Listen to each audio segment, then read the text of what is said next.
It's the month of love, so let's talk romances.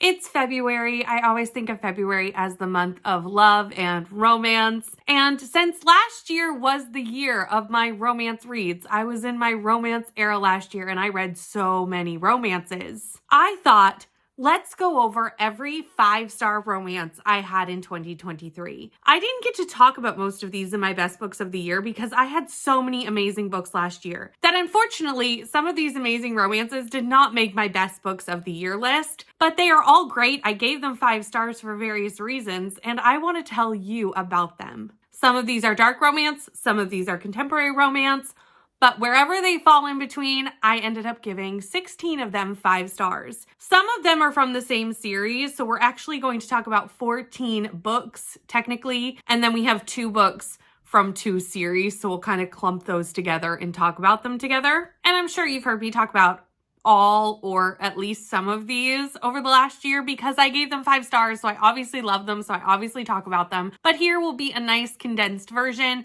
for anyone who's looking for some romance recommendations. The first books on this list is part of a series. It is book 1 and book 3 in a series, and that is Find Me and Love Me in the Witsex series by Ashley Ann Rostek. I love the Witsex series. This particular one did make it in my best books of the year because I loved it so much, but it is also my first 5-star romance read of the year. It's where we started our romance era. I got a Kindle. I started reading romance. I dove in. I loved it. I gave the other 2 books in the series 4 stars, so I certainly loved the whole series, but these 2 books got 5. If you've been around here at all in the last year, you've heard about these series, so I will give a very short overview. And these follow Shiloh. Shiloh is in the witness protection program because something has happened to her family. Her family has been murdered. She is the only survivor, and now she is in witness protection to protect herself from the person who murdered her family. She moves in next to the Stone brothers, Colton, Creed, Knox, and Keelan.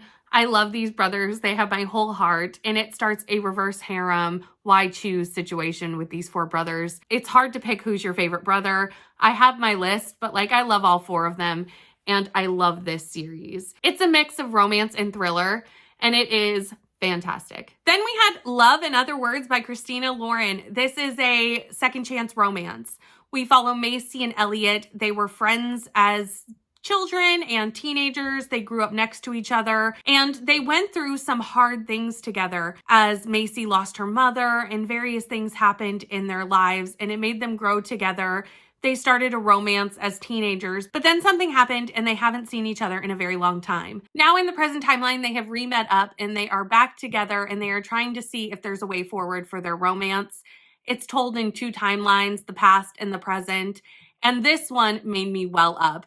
This was a book that touched my soul, touched my heart, and it really got me in all the feels. And it is probably my favorite Christina Lauren. I do also really like The Soulmate Equation, but this one is a very different vibe. It's very heartwarming, and I really loved this book. Now, before we move on in chronological order, I'm actually going to go to the book that I gave a 5-star most recently, and that was A Little Magic by Lindsay Lanza. This book is so similar to Love and Other Words. If you loved Love and Other Words, you will love this holiday romance. This one follows Ellie and Theo. It is slightly a sports romance as he is a hockey player and just retired from the NHL. And Ellie has chronic illness. She has lupus. Her parents were very strict with what she could and could not do growing up because of her lupus. Her mother was very overprotective. And Theo was her brother's best friend, and they formed a friendship growing up, which turned into a relationship, which then did not last. They went off to college. They are now seeing each other again in the present time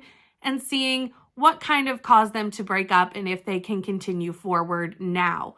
Again, very similar to Love and Other Words. It's almost the same plot line in a way. In this book, we follow a bit more of this chronic illness representation that is not in Love and Other Words, where Love and Other Words follows a little bit more of a grief that one of our main characters is going through. So that one follows grief more directly, where this one follows, like I said, more chronic illness rep and mental health rep and moving forward in a healthy way in relationships. This is also a holiday romance where the other one is not. So there are some differences, but I figured I'd talk about them together because there are a lot of similarities. And I don't know if a lot of people know about this book, where a lot of people do know about the other one.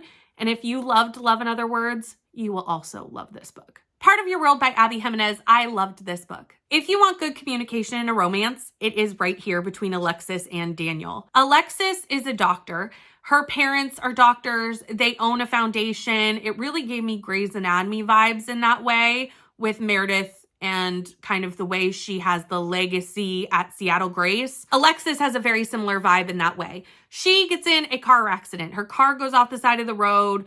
When she's coming home from a funeral, she's in like a very secluded area. Daniel drives up and kind of helps her out. They meet at the bar. They have a one-night stand. There's a ton of animals. It's in a farm. The farm animals are like a big plot point to this book. It's so fun. She then finds out that she is 10 years older than Daniel, and she makes a getaway for it. She runs for the hills. But then she decides to kind of see where this can go in a fun, lighthearted, hooking up way, and then feeling start. And they have to kind of figure out how to make this work. How do they make the age gap work? How do they make being from very different lifestyles work? Very different upbringings, very different goals in life. How are they going to mesh that together? Which is when the communication comes in, because you have to communicate really well to pull something like that off. And it is done so well. I honestly think this is one of the best books for communication that I read last year in romance, and hence why it got 5 stars. By the Book by Jasmine Guillory is a Beauty and the Beast retelling, and it is a contemporary romance Beauty and the Beast retelling. It is the second book in a series. The Easter eggs to the Beauty and the Beast story were fantastic. It really just gave you those vibes while also giving you a whole new story. And it is also a book about a book. It's got a lot of buzzwords.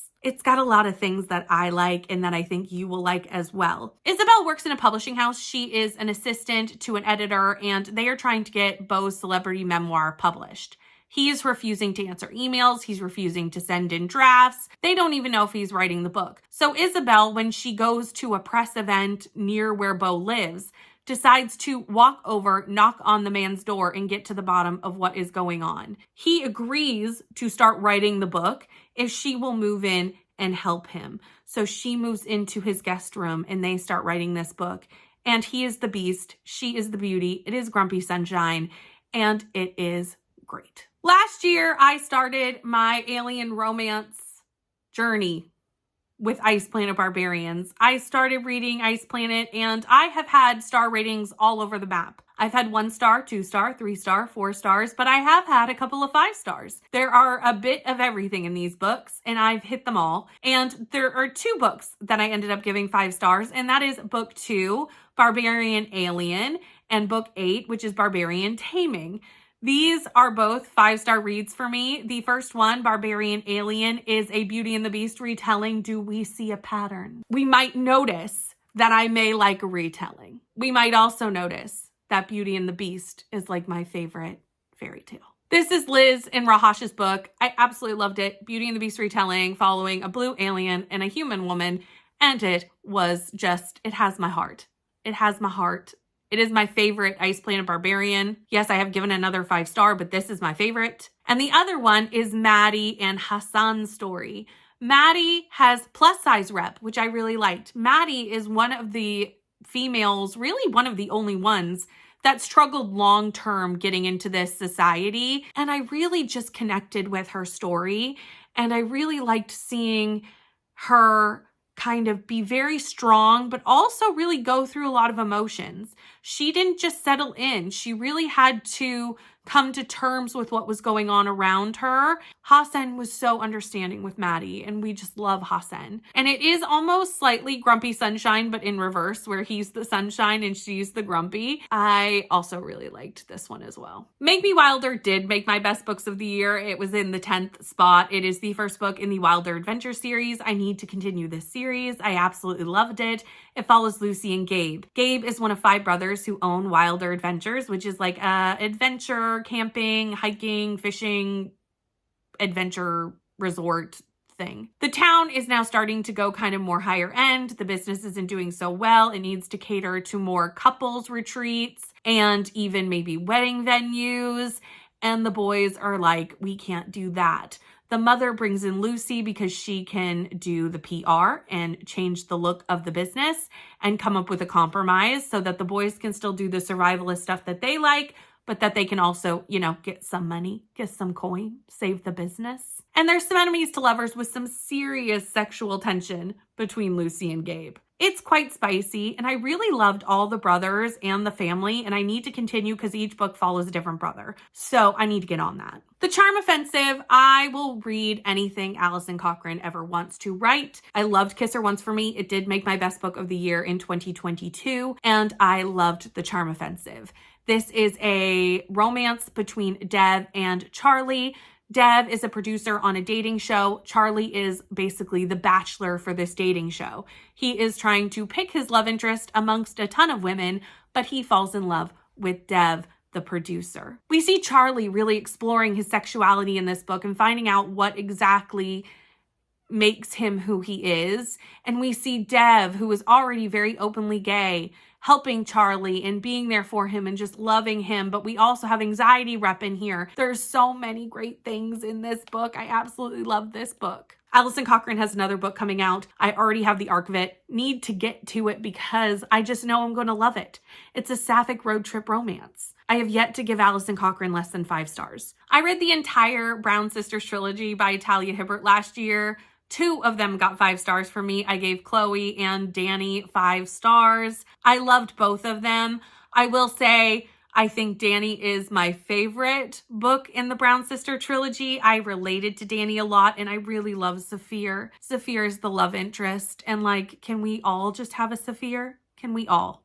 Please. The first one obviously follows Chloe, and they are a set of sisters. Chloe, Danny, and Eve is the last one. Eve, I gave 4 stars. I did love Eve, but I related to Eve less than the other 2 characters. The first one has chronic illness rep. The second one has some great anxiety rep, as well as the third one as well. So there's a lot of great stuff happening. They are spicy, and I really do love these romances. Red and Chloe, Danny and Saphir, chef's kiss. Well, we have another retelling on this list, and that's The Never King by Nikki St. Croix. This is a dark romance fairy tale retelling of Peter Pan. This follows 4 men and 1 Wendy darling, and that's Peter Pan, Vane, and 2 fairies, Cash and Bash. They're twins. And every time a Wendy girl turns 18, she is taken to Neverland, and she never comes back the same. Peter Pan is looking for something, and he thinks the Wendy darlings know who it is. We now have our newest Wendy, and she has been taken to Neverland in this first book, and we follow what happens there. It is definitely smutty. It's a reverse harem retelling. And it's a dark romance, so keep that in mind. I loved the first book in this series. I gave it 5 stars. It's all the vibes that I want from a dark romance retelling of Peter Pan. The other books in the series, I'm not in love with as much. I gave the second one 4 stars, the third one 3 stars, and I have not read the last book yet. But I highly recommend the first, and you really could read the first as a standalone if you don't want to continue with the series. Devon and Chris Plan a Wedding is a sapphic romance with a competitive dating show aspect as the plot. So basically, Devon and Chris both sign up for this dating show, and you are randomly paired with someone, and you have to tell your family that you are now marrying that person. They cannot know the wedding is fake. If you pull off planning the wedding with your family and no one finds out that it's fake, you win $100,000. Devon and Chris sign up, they get paired together, and they start planning this wedding. The families were fantastic. I loved the side characters in this book. And again, this book has really great communication and no third act breakup, which is always a plus because it doesn't happen that often in romance. So when it does, my heart is happy. My heart is thrilled. The dating show aspect was really interesting. The producers were fun, and how they kind of figured out that these two liked each other and what they were going to do about that in the show was really fun to watch, kind of the behind the scenes of the dating show every once in a while when you'd see one of the producers chirping in somebody's ear. Fix Her Up is the first book in the Hot and Hammered series by Tessa Bailey. I gave it 5 stars. That's why it is on this list. It follows Travis and Georgie. Travis is Georgie's brother's best friend. He just gave up his career as a professional baseball player due to an injury, and he is really struggling. Georgie has always had a crush on Travis, and she shows up at his house and basically charges in and is like, you need to get your act together. Like, it's okay that this has happened. Your life will go on. She's the baby in the family, and they have kind of always underestimated her and kind of don't look at her as an adult. And she wants them to look at her as an adult. So they start fake dating, and fake dating turns into other things. As it does. When does fake dating not turn into other things? Will They or Won't They by Ava Wilder. I'm actually surprised this did not make my best books of the year. It was very close. It missed it by the skin of its teeth. And I loved this Hollywood romance. This follows Leah and Shane. Leah and Shane were co-stars on a very long-running series. In the first season, they hooked up, they started dating, and it ended between the first and second season. They continued to do the show for like 6 more seasons, with a lot of drama behind the scenes between the two of them. Layla ended up leaving the show. Shane continued to do the show, and now it's the show's final season. And they have paid Layla quite a bit of money to come back and reprise her role for the last season of the show. She comes back, and they have to figure out how to move forward now that they are back together in this show, and they have to pretend to love each other on the show while still having a lot of unresolved issues behind the scenes. But there's also so much, again, sexual tension in this book between these two characters. They do a photo shoot in this book, and nothing happens because it's at a photo shoot. But the sexual tension at this photo shoot, it's the best I've ever seen written, to be honest. This was very good. We only have one left, and it's Astrid Parker Doesn't Fail by Ashley Herring Blake. This is a surprise. To have this on here is a surprise because I liked Delilah Green. I gave it 4 stars. I had a great time, but I hated Astrid and Delilah Green. I did not like Astrid. She was not a character I enjoyed. So I did not really want to do an entire book of Astrid. But was I wrong? Was I so wrong and gave it 5 stars for 2 reasons? Watching Astrid's journey was so worth the book in and of itself. But the love interest, Jordan, fantastic. We love Jordan. We will give our lives for Jordan. I love Jordan with everything in my being. So between the 2 things, this got 5 stars. It is my favorite in the series so far. I still have to read Iris, but Astrid and Jordan are perfect. And that is the end of all the romances that I gave 5 stars in 2023. Have you read some of these? I'm sure you have, because some of them are very popular romances. But remember, I was starting my romance journey, so I had to go back, read some of those popular romances that I missed out on all the years I wasn't reading romance. But I feel like there are some here that maybe you haven't heard of before. And I hope that maybe you give them a try, see if you like them too, check them out. Chat to me down in the comments below about some of these or all of these or whatever has sparked your interest or what you have also read. Thank you so much for watching. Please like, comment, and subscribe, and I will see you in the next one. Bye.